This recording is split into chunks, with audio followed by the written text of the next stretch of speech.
I'm Bruce Thompson, and welcome to the President's Day edition of What's on Tap at the Capitol. The Senate is in recess this week, so our focus is going to be on the House. The House does not have any floor votes scheduled for this week, but they are in D.C. doing committee work. And that's important because the House Democrats are still facing a self-imposed deadline for passing the latest COVID relief bill.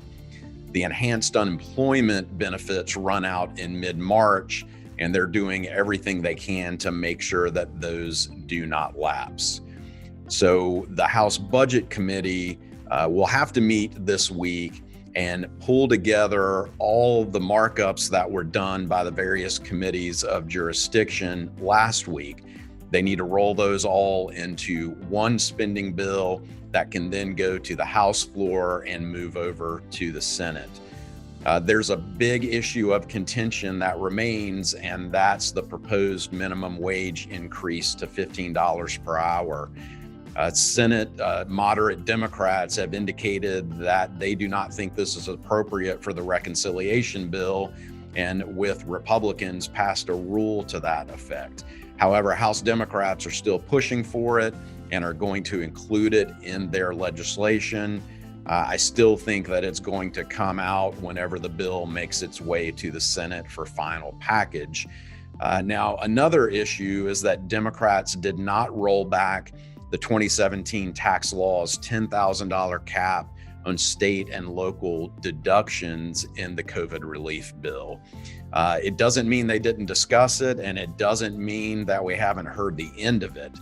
Senate Majority Leader Chuck Schumer has vowed to scrap the cap, and other Democrats from blue states frequently talk about how the SALT limits hurt middle-class families in their districts. So stay tuned for more action on that this session. Another interesting issue that has popped up over the weekend is the potential for bringing back earmarks to this Congress. They have been out of favor since 2011, but there has been a lot of serious talk recently about bringing them back. Now, an earmark is a way of creating a direct appropriation through legislation that doesn't go through the same committee process. It doesn't go through agency review, and in fact is oftentimes enacted with very little debate.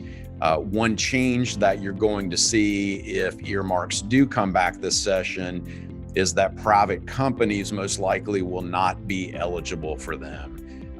Nonprofits and local governments will be eligible for earmarks. So if your organization is a nonprofit, is a governmental entity, it's something that you should certainly watch.